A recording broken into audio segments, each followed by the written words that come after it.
Assalamualaikum warahmatullahi wabarakatuh. Selamat pagi pemirsa. Bersama saya Nabila yang akan membawakan berita teraktual, tajam dan terpercaya di Kabar Pagi.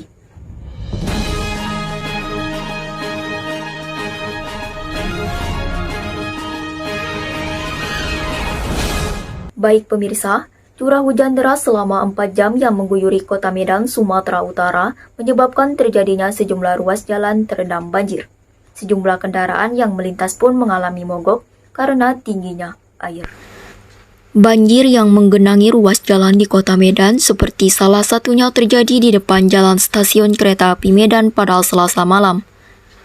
Sejumlah pengendara yang berani menerobos banjir hingga mengalami mogok pada kendaraannya dikarenakan tingginya debit air. Sehari sebelumnya, banjir ini juga menggenangi sejumlah ruas jalan di Medan usai diguyur hujan deras. Banjir diduga akibat buruknya sistem renase. Dari Jalan Jawa, semana bang tadi banjirnya bang? Tenggelam tadi motor bang? Oh ini jadi ini kereta bang mogok sekarang? Mogok ya? Udah bisa hidup ya bang? Bang, apa memang setiap hujan di jalan ini banjir gini bang? Iya, karena ini kan jalur utama juga semua. Inti kota ya bang? Sementara itu, lebih dari 100 rumah di Pekalongan, Jawa Tengah terendam banjir. Banjir ini disebabkan derasnya curah hujan yang terjadi pada Senin malam hingga Selasa siang. Banjir merendam perkampungan Kelurahan Pirto di wilayah RT 1 dan 8 Kota Pekalongan. Setidaknya ada 500 rumah warga yang terendam banjir di beberapa kelurahan, seperti Kelurahan Pirto, Pasir Sari, Panjang, dan Kapiak. Ketinggian air ini berbeda-beda, mulai dari 30 hingga 40 cm. Warga berharap adanya solusi terbaik dari pemerintah karena banjir di Pekalongan ini kerap terjadi setiap musim hujan tiba. Ini kurang lebih 100 lebih.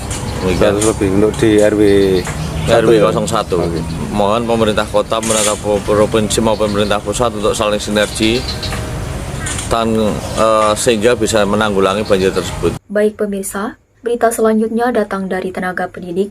Mengabdikan diri sebagai tenaga pendidik tentu bukanlah hal yang mudah, terutama melihat fakta tenaga pendidik honorer menerima upah yang kurang sesuai. Pahlawan tanpa jasa. Itulah istilah yang sering diberikan bagi semua tenaga pendidik, terutama para honorer. Mereka telah mengabdikan diri demi mengajarkan generasi penerus, meskipun dengan gaji pas-pasan. Salah satunya, Yakubus Bawarniun, merupakan guru agama berstatus honorer di Sekolah Dasar Imper 109 Kota Sorong, yang mengabdikan dirinya bertahun-tahun dengan gaji serba keterbatasan. Ia tetap bekerja secara profesional, menjalankan profesinya. Meskipun dalam situasi pandemi pun tidak menyurutkan semangat Yakubus untuk tetap memberikan materi bagi para siswanya, karena niat dan semangatnya telah tertanam dalam diri.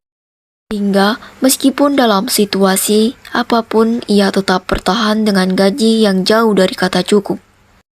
Bahkan dalam program pemerintahan pengangkatan status guru honorer menjadi pegawai pemerintah dengan perjanjian kerja atau PPK, namun belum juga membuahkan hasil.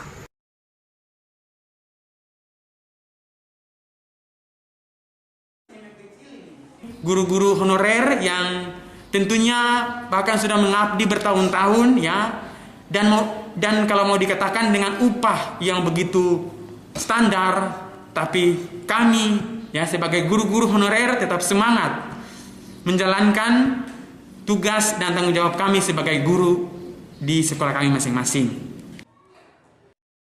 Yakubus merupakan satu dari ratusan guru honorer yang memilih untuk bertahan demi memajukan dunia pendidikan. Mereka berharap adanya perhatian pemerintah daerah dalam membantu memperjuangkan hak mereka sehingga dapat memperbaiki kehidupan ekonomi keluarga.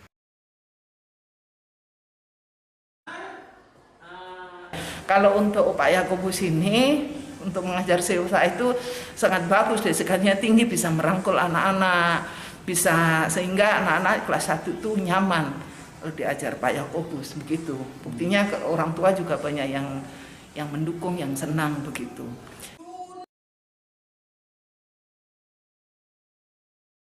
Baik pemirsa, berita tadi sekaligus menutup acara Kabar Pagi. Saya Nabila dan rekan yang bertugas mengucapkan terima kasih dan sampai jumpa.